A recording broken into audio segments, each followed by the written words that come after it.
Chapter 2, limits plus derivatives. Okay, and in 2.1, we are going to look at exactly what I just showed you a minute ago, but I didn't use those words 100%. I used half of those. Okay, so anyway, 2.1, tangent, the so-called tangent problem plus velocity. You will see the tangent and velocity have a lot in common. Okay, so I just would like to go ahead and choose a problem, and you will see what we are talking about here. Okay, so I would like to start with problem 3. Feel free to choose the next problem when we pick. So this is problem 3. And it says we're given a point P, and the point is 2, -1, and they're giving us a curve 1 over 1 minus x. And of course, Q is the so-called point. Oh, maybe I should dig up my recycled, because I need it for a second to show you, because we already did this. Okay, so our Q, of course, is x, comma f of x, which is 1 minus 1 over x, comma 1 over 1 minus x. And it says find the slope, exactly what we just did last time, the slope of the secant line PQ. So the slope of the secant line PQ. They want 6 decimal places for the following values of x. Okay, so they want us to use, and I'm just going to copy them, 1.5, 1.9, 1.99, 1.999, and then 2.5 and 2.1, and 2.01, and 2.001. So did I copy everything? Yes, I did. Okay. So then let's just, we know how to graph this, but I'm not really graphing any function. Let's just talk about this for a moment. We're given a point. We're given a point, which is x comma f of x.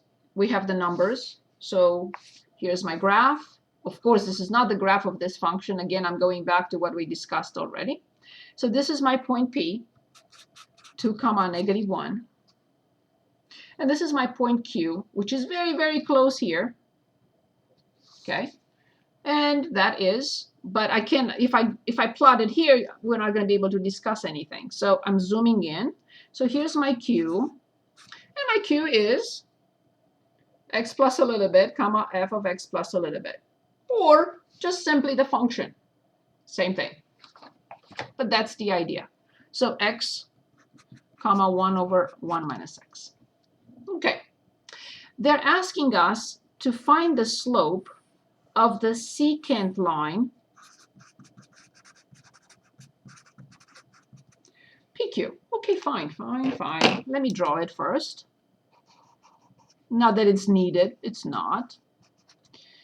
But I just want to show it here on the graph. So we are trying to determine the slope of the line PQ. Now, they are trying to trick us. What's all this? What is this? Ah. First of all, they are not in the correct order. This is a mess. I will put them in the correct order first. Okay, x. The smallest one is indeed 1.5. The next one is indeed 1.9. Yes.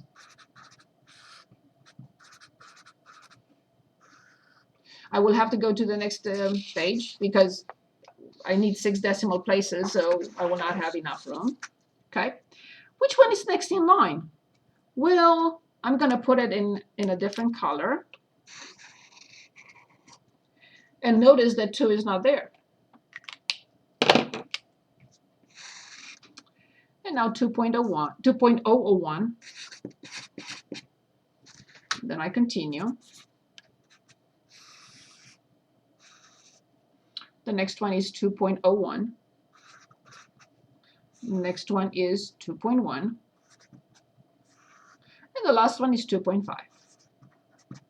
Don't write anything here just yet. First, I identify on the graph where P is, where Q is. It doesn't matter. It could be on the other side. It doesn't matter if Q is on this side or the other side. That's the generic concept. Okay. Then I realized that they're trying to trick me by giving me a bunch of numbers without being in the correct order. I identify the correct order.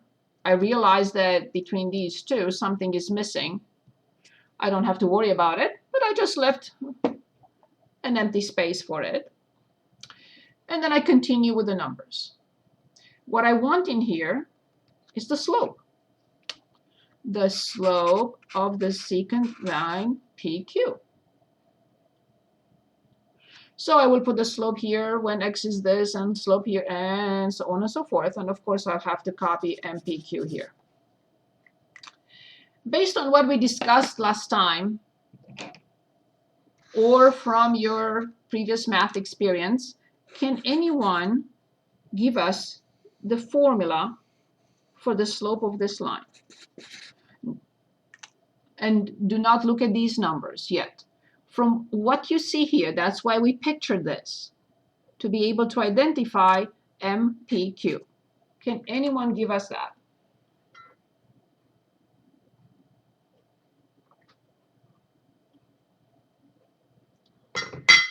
You gave it to me here. Last time you gave it to me. You said y2 minus y1 over x2 minus x1. So, see, I cannot recycle them just yet.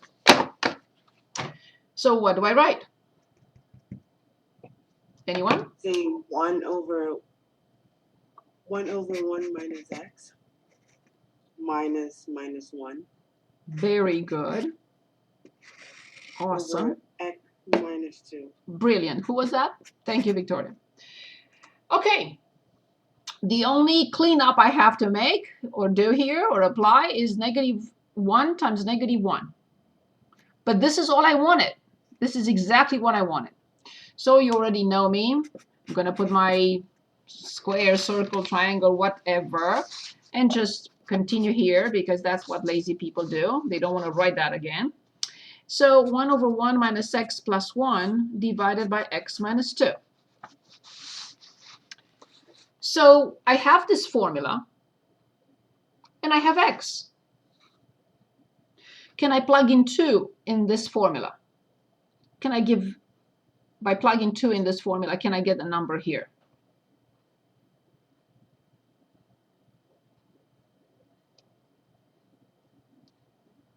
What do you think? No. No. Can anyone explain why?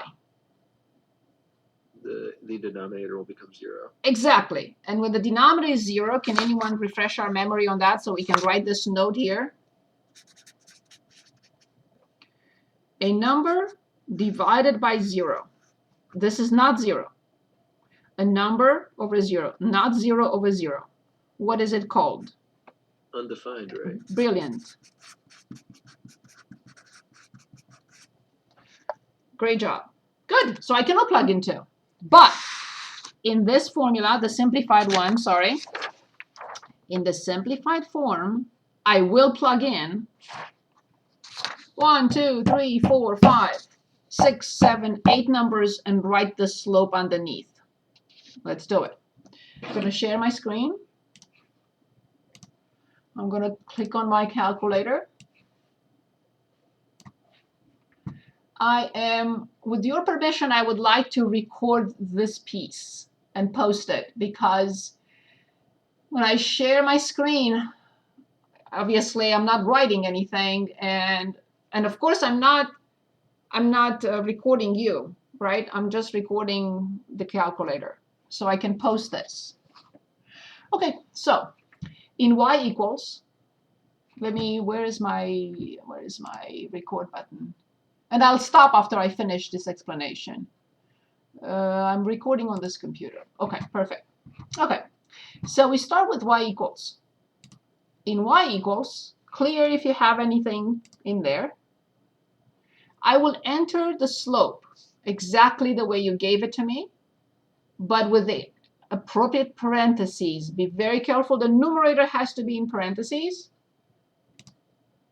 So now 1 over, in parentheses again, because it's x 1 minus x, close, then positive 1, close the parenthesis for the numerator. This is the entire numerator, exactly as we have it on paper. 1 over 1 minus x plus 1, and divide this by x minus 2. Close the parenthesis. So the numerator is entirely in parentheses, the denominator is entirely in parentheses, and now all I want is slowly but surely plug in.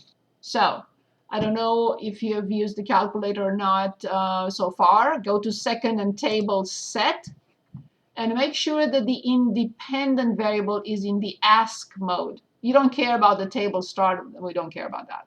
Leave whatever you have. It doesn't matter. So we go to second and table set and make sure that you have the ask mode for the independent only. I do. So now I go to second and quit, and then second and table. And I will punch in my values for x 1.5, 1.9, 1.99, 1.999. Let's say I forgot, I'm going to plug in 2. What do you think I'm going to get in the right column?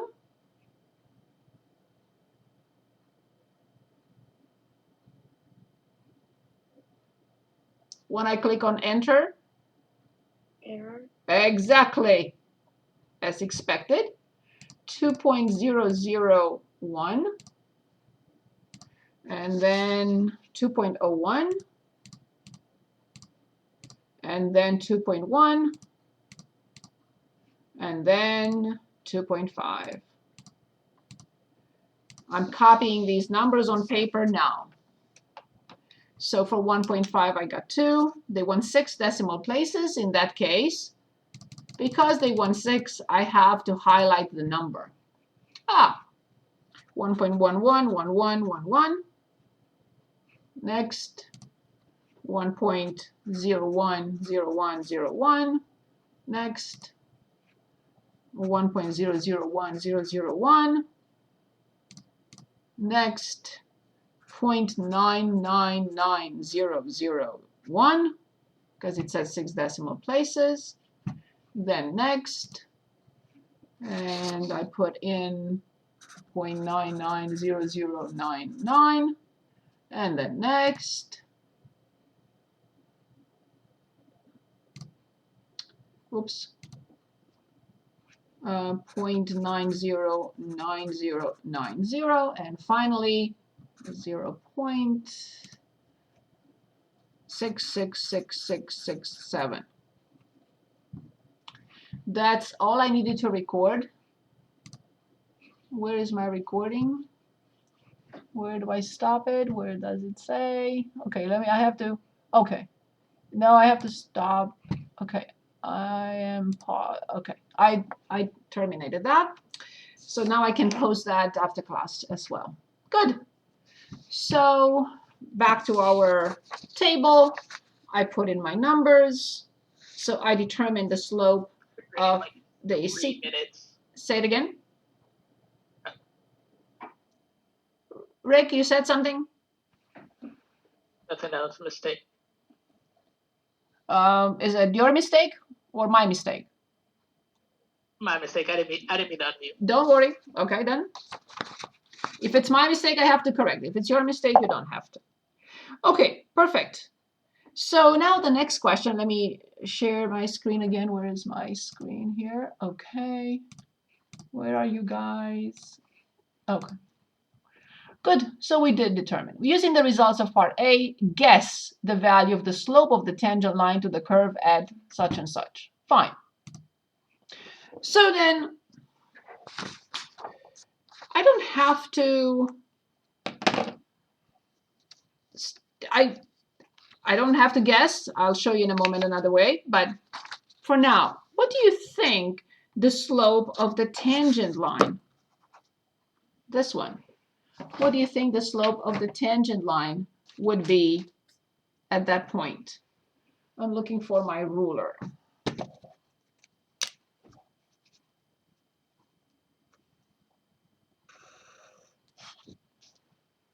So this is the tangent at P.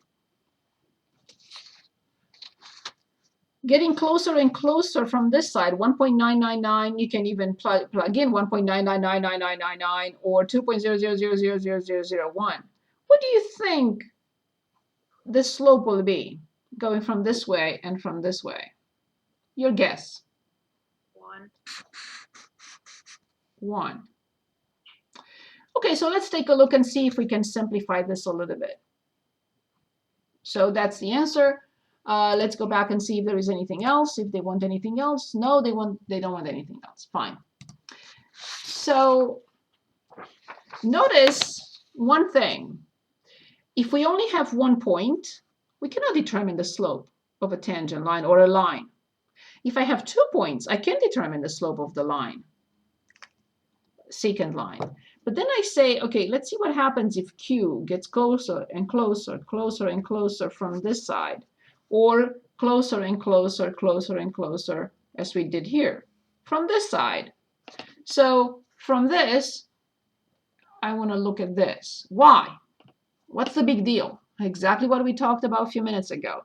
This is the average rate of change of a function between 2 points. But this is the instantaneous rate of change of the function at this point. And that's a big deal. We want to know at any point in time how fast the function is changing. Okay, I want one thing, and then we move on to another example after I take your questions at any point in time. Remember, this is not a monologue.